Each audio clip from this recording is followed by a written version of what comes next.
दुलाराय बाथौ गौथुमनि 13थि जथुम्मायाव दिनै मोनसे गौमा आर'ज बाहाय फ्राय हाजार हाजार मानसिफोर बाहागो लादों आरो बाहायनो भारतनि नखर मन्त्रि अमित शाहया फैनानै गाहाय आलासि हिसाबै बाहागो लाफैदों आरो आसामनि गिबि मन्त्रि डक्टर हिमन्त बिश्व शर्मायाबो आलासि हिसाबै बाहागो लाफैदों। बाथौ धोरोमारिफोरनि गेजेराव बियो मोनसे जारिमिनारि दिन जे बेबायदि जाफेराखैमोन। गुबैयै नाम्बार 1 जाहैबाय जारिमिनारि जे बेबायदि गौमा आर'ज जाफेराखै इसेबां हाजार हाजार खेबसेयैनो। आरो मोनसेया जाबाय भारतनि नखर मन्थ्रिया बेवहाय बाहागो लाफैदों। बाथौ धोरोमा पृथिबिनि जोबोद गोजाम माखासे धोरोमफोरनि गेजेराव मोनसे होननानै दा मोनसे सिक्रिटिबो मोनबाय आरो बर'नि गेजेरावथ' बेनो गुदिमोन जे बियो गोदो मा महराव दंमोन बे आलादा बाथ्रा आरो गोबां माने बोसोरनि बे मोनसे जार्नियाव जे 100 बोसोरनि जार्नियाव बर'फ्रा गुबुन गुबुन धोरोमावबो थांबाय नाथाय जों जायखि धोरोमाव थाया मानो बाथौ धोरोमा जे बर'नि गुदि धोरोम बेखौ जोङो गनायथि होनांगोन आरो बे धोरोमनि गेजेरजों जोंनि हारिमु दोरों सोमोन्दो दंजोबो गासिबो। बेखायनो जोङो रावबो जायखि धोरोमनि जाया मानो बियो बाथौ धोरोमखौ बर'निनो गुदि धोरोम होननायाव रावहाबो आख' फाख' थानो नाङा। नों जेखि धोरोमखौ फालिया मानो पृथिबियाव बेबायदि जाथि मेला दं अरिजिनेल धोरोमा गोमालांबाय एसे एनैल'सै गुबुन गुबुन धोरोमाव बारस्लायलांबाय नाथाय बेखौ जयै खांलायलायनानै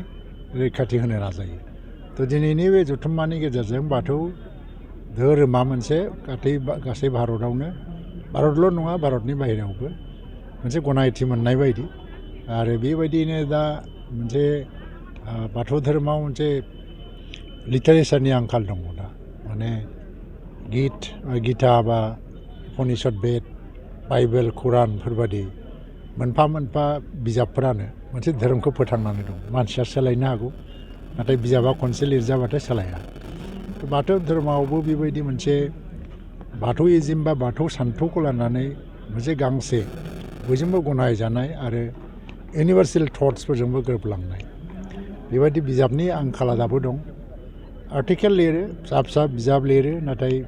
बिनि बिजिरनायफ्रा एसे उल्थां फाल्थां जायनि थाखाय मोनसे जिनिसखौबो नायनांगोन जे जेसेबांखि जों गिदिर प्रग्राम खालामा मानो गोदान जेनेरेसननि गेजेराव एसे फ्रास्ट्रेसनबो दं एफा जे जोङो सारभाइभ जानो हागोन ना हाया सास्टेइन जानो हागोन ना हाया बेवहाय मा दं मोनसे नागिरो। दा धोरोमखौ मोनसे आफाद हिसाबैल' नाया बे आध्यात्मिक गियान नागिरो मानसिफ्रा जायफ्रा लेखा रोङो बे आध्यात्मिक गियाना दंना गैया बेखौबो नागिरो। दा बेफोर गासैबो नांगौखौ फुलफिल खालामजोबनो हायोबा आबुं मोनसे धोरोम जागोन। आं बेखौनो दिनैनि दिनाव खावलायगोन जायफ्रानाखि बाथौ स्कलारफोर दङ बिथांमोना गाहाम बिजाब लिर कमप्रेहेन्सिभ बिजाब लिर कन्ट्रभार्सियेल नङा जेनोखि गासिबो बाथौ धोरोमारिफ्रा गनायनानै लानो हायो। दा दिनैहाय जे बाथौ गौथुम आरो बाथौ सिबियारिफोरा जे हादरनि नखर मन्थ्रि अमित शाहनि बिथांसिम आरो गोबाव समनिफ्रायनो दाबि खालामबाय थादों ना बे जानांगौ बेखौ माने दा मोनसे गोदान पलिसि लानांगोन खारन दासिम माने बे इन्डिजिनास रिलिजनफोरखौ भारताव बेबायदि अनेक धोरोमफोर दङ जे माने बेफोरखौ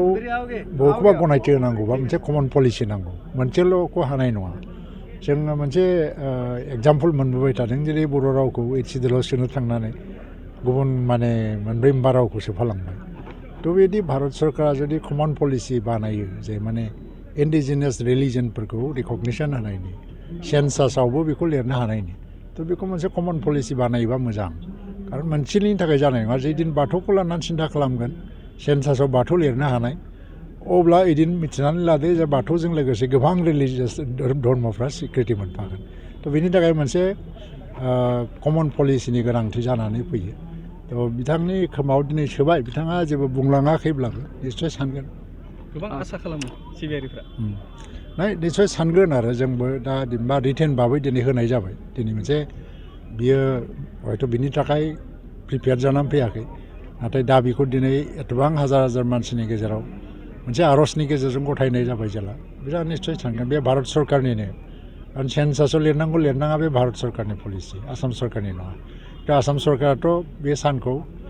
एसे गनायथिबो होबाय बियो मोनसे जोंनो मोनसे बाथ्राबो होबाय आरो जे आसामाव गनायथि मोनबाय माबा मोनसे रोखोमनि गनायथिबो मोनबाय। थेवब्ला बे भारत सरकारा गनायथि होनायनि बेलायाव बेबो मोनसे मदद होगोन आसाम सरकारनिफ्राय अनसुंथाइनि सायाव गिबि मन्थ्रि बिथाङा ना बेथ' फोसावदों नैबे बाथौ फुरिनि बाथ्रा थ' आगोलावबो होनाय जादोंमोन दा दिनैहाय बेखौ बारायनानै 10 कोटि होनाय जाबाय जोबोद मोजां ओरैबायदि मोनसे सेन्टार जानांगौ जे जायखौ माने जेरावनाखि मोनसे पिलग्रिमफ्रा फैलायनो हानाय मोनसे तीर्थजात्रि मोनसे स्थान जानो हायोबा खारन मोनफा मोनफा इन्स्टिटिउसननि सायाव बेस खालामो आरोखि जानाय दिनैहाय इस्लामा मक्कानि सायाव बेस खालामनानैनो सारा वर्ल्डआव दिनैहाय माने बुद्धिस्टफ्राबो मोनसे थायो एबा दिनै गुबुन गुबुन धोरोमफोर दं ख्रिस्टियानिटियाबो थायो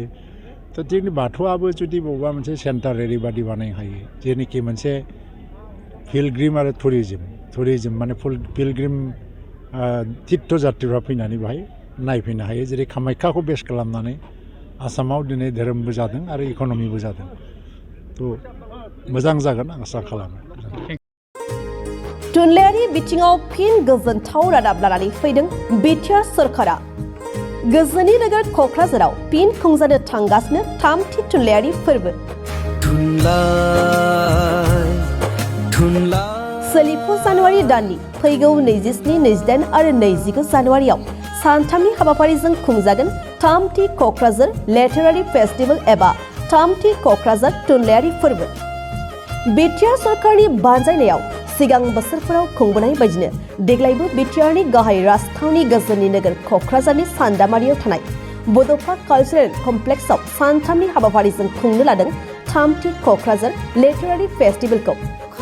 सिगां बोसोरफोरनि बायदिनो बे खेबावबो हादरनि गुबुन गुबुन रायजोफोरनि खना खनला थानाय हारि हारिसाफोरनि खन्थाइगिरि थुनलाइगिरिफोरजों लोगोसे गुबुन बायजो हादरफोरनिफ्रायबो गोबां मुंदांखा लिरगिरि थुनलाइगिरि सोलोंथाइगिरिफ्रा बाहागो लाफैगोन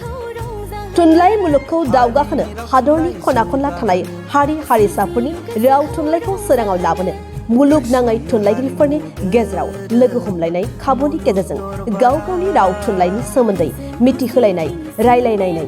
आरो सोमोन्दोखौ गोख्रों खालामनायनि मोनसे जौसां खालामनानै होनायजों लोगोसे गोजोन अनलायनाय गोरोबलायनाय फोथायलायनायनि मोन्थोरखौ लानानै खुंनो लानाय बे 3थि थुनलाइयारि फोरबोआव बाहागो लाफैनो हाबाफारिखौ जाफुंसार होफैनो बयखौबो खावलायदों खुंफुं आफादा